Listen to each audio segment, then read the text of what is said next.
what would you bring an NBA team? What qualities and characteristics would you offer? First and foremost, shooting. Shooting, I feel like I can contribute in a lot of different areas, defensively, kind of moving the ball, rebounding. But he's also just a good locker room guy, good teammate. You're probably one of the best shooters in the draft. What else are you trying to show teams though?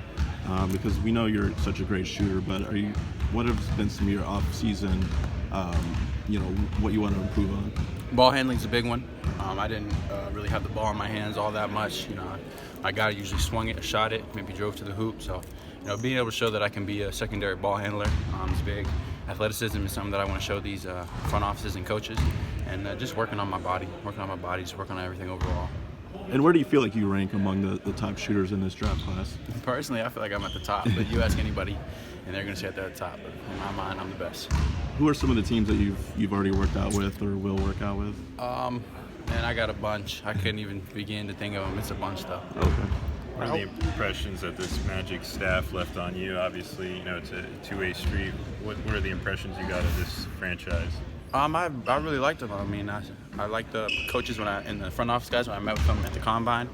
I had a pretty good season this year, and things are, you got a really good young group, some real good players. So, I really like the workout they put us through today, and to see that many, guys along the sidelines watching is important. The fact that you have a lot of college experience compared to a lot of other guys, how will that help you make an immediate impact in the NBA? Just understanding. When you get older, when you mature, you gain a much better understanding of the game. And the things I know now is much more and much better than what I knew when I first got to college, even after my freshman year. So I think that's a big advantage for me in terms of spacing and knowing where to be and knowing where not to be. And even though you're one of the older players, do you feel like you can ascend even more? Yeah. Just talk about how you feel like you can get even better. I feel like in these last couple months, even I've gotten a lot better. I did a couple of certain things very well in college, and that's kind of what I hung my hat on. So now I'm just expanding other parts of my game. I've had some bumps along the road over the past 5 years that I've had to overcome, and I feel like each step, I've gotten better. And if you look at my college career, I feel like each year I've improved in some way or another, and I'll continue to do that. You mentioned your defense, your athleticism. What specifically do you bring on that end? Supposedly, some people view you as a shooting specialist who struggles a bit with NBA wins. I think positioning is a big important thing, especially defensively in the NBA.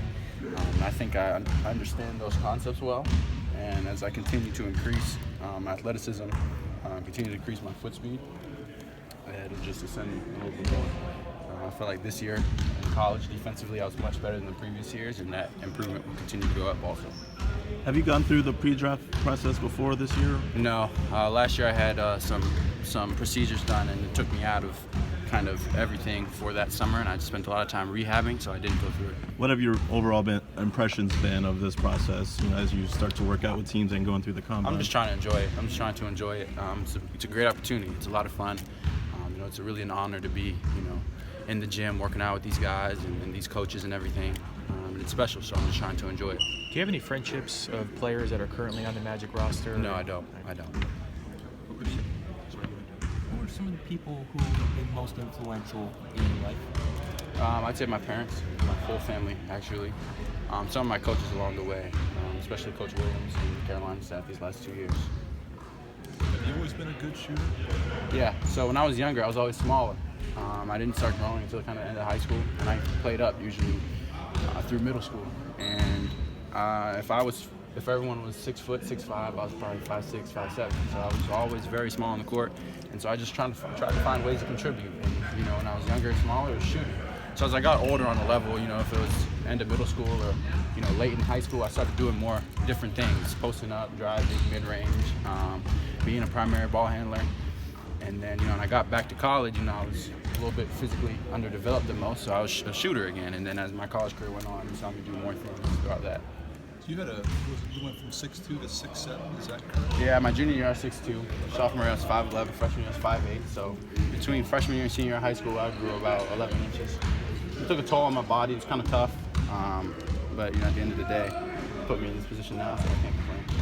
When you were transferring from Pitt, you had some like Pitt was trying to prevent you from transferring or something? Was that right? Yeah, that was it. So it was the ACC to ACC school.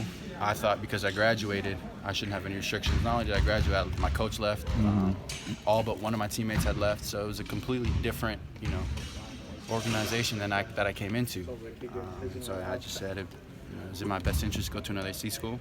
Was that like a nerve-wracking kind of process, knowing what you didn't know what was Well, going to my happen? fate wasn't really in my own hands, So I appealed it.